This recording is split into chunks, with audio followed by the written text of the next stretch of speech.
Welcome to G-Man Gaming and Reviews. Today we're diving into the most secret chapter in Warhammer 40,000, the Grey Knights. If you're gearing up to play Warhammer 40k Chaos Gate Daemonhunters, or you just want to know why these silver armored psykers are the Imperium's last word against the Abyss, this is your beginner's lore guide. Let's get sanctified. Okay, so just in case you're wondering why this is a podcast, I have decided to switch over to a podcast format, which will be getting uploaded on YouTube as well as other places. Just simply put, because it's easier for me to get these out. I don't really have a lot of time to do video editing, and it's not really my strong suit. I will be doing, like, with game guides and stuff like that, I will be actually doing videos. But for the most part, when it comes to, like, lore, or reviews, most likely it'll be podcasts. Alright, so let's talk about the Grey Knights. The reason I'm talking about the Grey Knights is that I just recently started playing again Warhammer 40k Chaos Gate Daemonhunters, and I thought that if I'm going to do a review of the game, which I am planning to do, I probably should talk about who the Grey Knights are for those non-Warhammer people, right?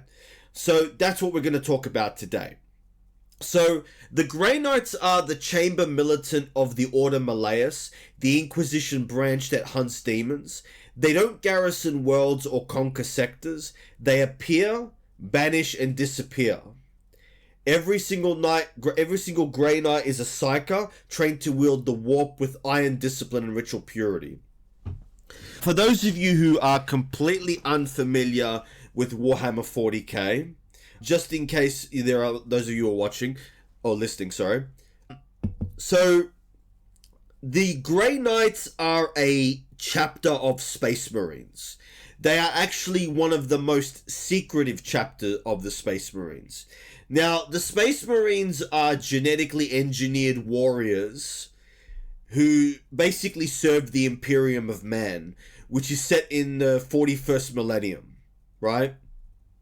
So they're basically super soldiers. Now, the thing that makes the Grey Knights really interesting is the Grey Knights are like the super soldiers of the super soldiers. So to put it into perspective, for every one Space Marine, there is like, I think, 1 million or 1 billion regular soldiers, right? And for every 1,000 Space Marines, there is one Grey Knight. So the Grey Knights are literally one of the most powerful Space Marine chapters in the entire game, in the entire setting, right? And the thing that makes them really unique is that every single one of them is a psyker. Now, for those of you who don't know what a psyker is, in the Warhammer 40k universe, there's basically two material realms. There's the material realm and the immaterial realm. The immaterial realm is known as the warp, right?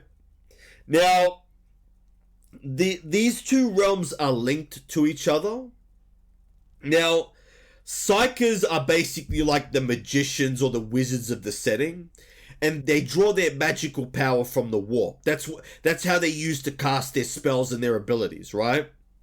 Now, the thing about the warp, though, is the warp is not friendly, right? There are various demonic entities in the warp that can use a psyker's mind to break free from the warp. And for the most part, all the entities in the warp are hostile to mankind, right? So, psykers are always sanctioned to make sure that they can withstand the dangers of the warp. Now, the thing that makes the Grey Knights unique is that the Grey Knights' job, which I didn't say before, their job is to literally hunt demons, right? They are the Imperium's best weapon against demons, right? So, right? So that's what makes the Grey Knights unique. Every single one of them is a psyker, right? Now, for the most part, when they organize in squads, what they do is they channel their psychic energy towards the leader of the unit, and that leader does various psychic powers. So that's actually one of the things that makes it very interesting, is the fact that they are very heavily so their psychic powers are a big part of what makes them unique. The one interesting thing that the reason why they're called the Grey Knights is because they wear grey. Now, originally, the reason that they had the grey, I believe, was because they were supposed to be nondescript. In other words, they didn't want to stand out because they're a secretive chapter. But nowadays, especially the models are quite distinctive. So next, we're going to talk about the origins and the secrecy of the Grey Knights. So, at the end of the Horus Heresy, the Emperor lies mortally wounded. Malcador the Sigillite forms an ultra-secret project of 8 hand-picked proto-Astartes who become the foundation of a chapter designed solely to fight demons. Their gene seed is mythically linked to the Emperor, symbolizing incorruptible purity. Their homeworld Titan sits in a soul system reefed in wards and secrecy. Where the Grey Knights fight, memories get erased. The price of victory is silence.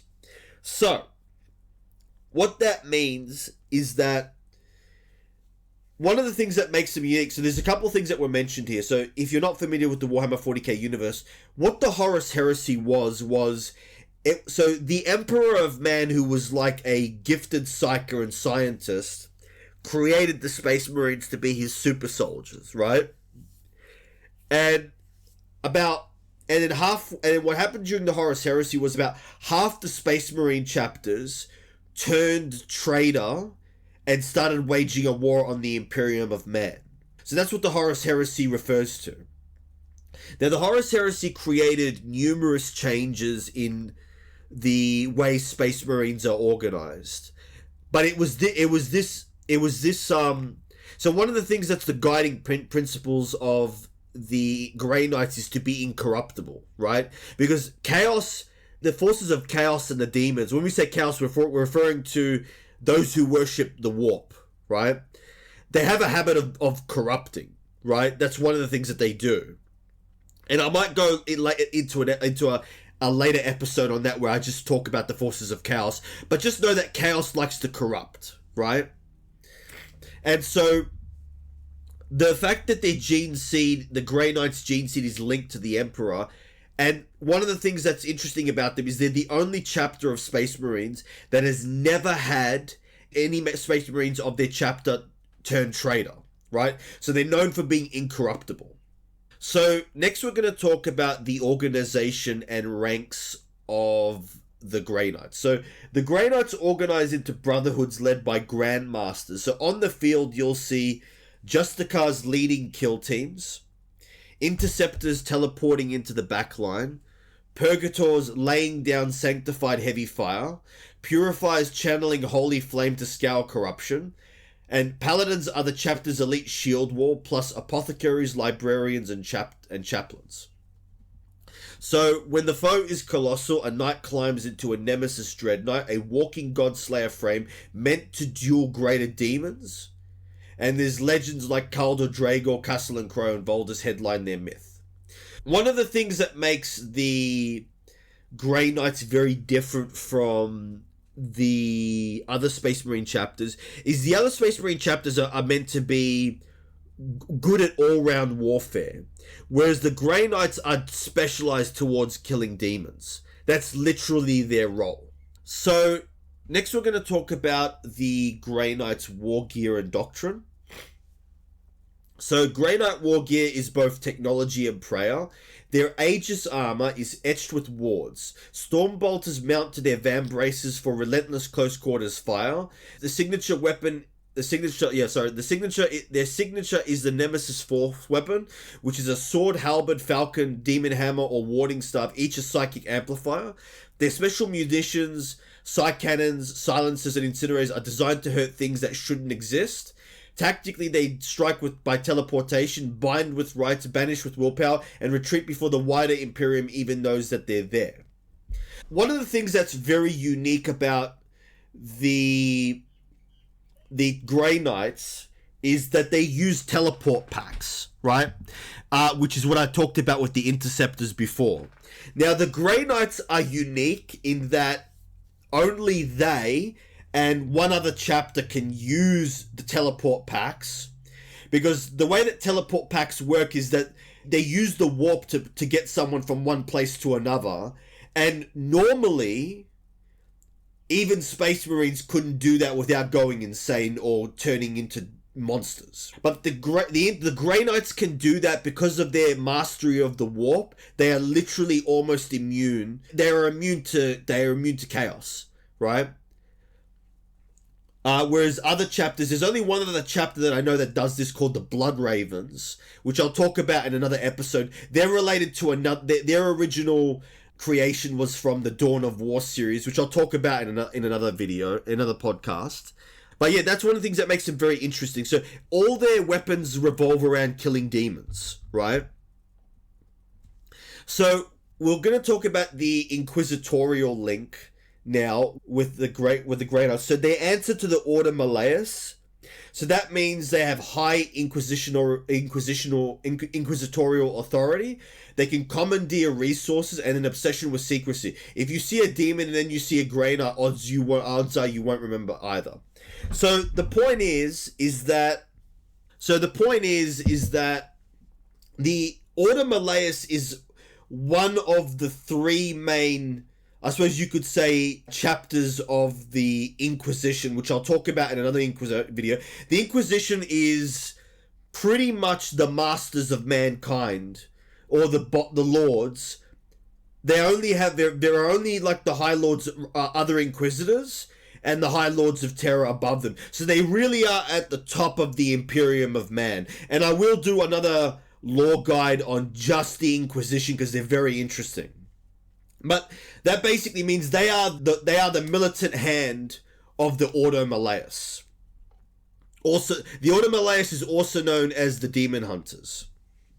Right? That's their colloquial name.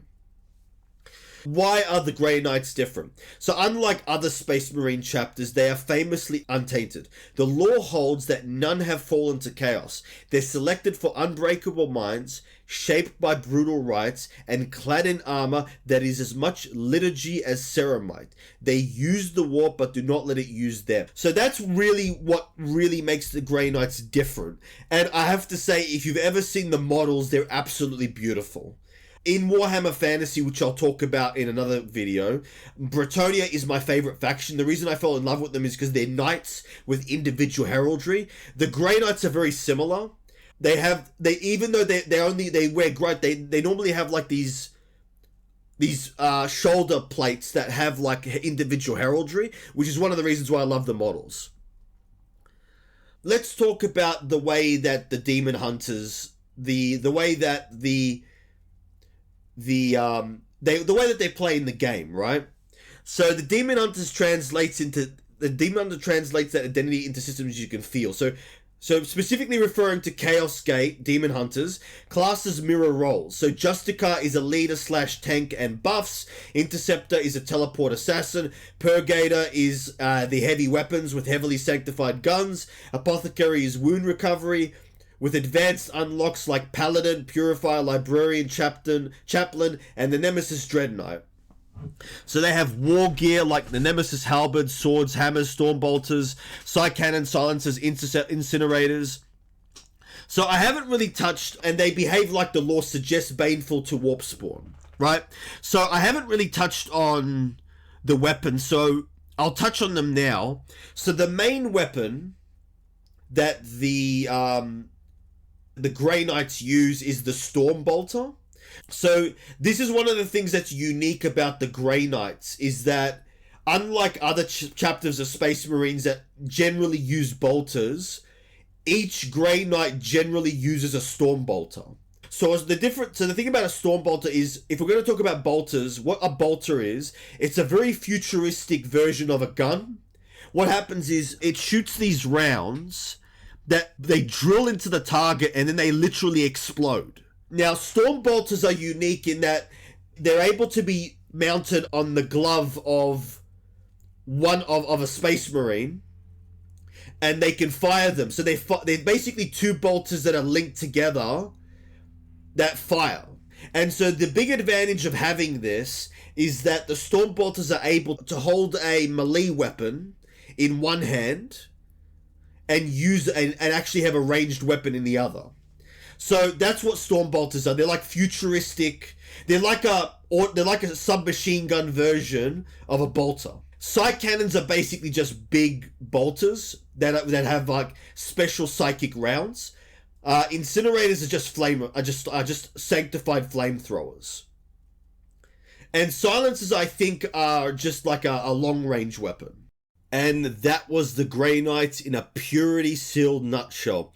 Next up, I'll review Chaos Gate Daemonhunters and how well it captures the lore in its classes, campaign pacing, and tactical feel, and where it takes creative license. If this helped, drop a like, sub for a review, and in the comments please tell me which Grey Knight role do you want to deep dive on first, or who would you like me to do a lore guide on next, or what game you would like me to review. This is G-Man Gaming and Reviews, signing off.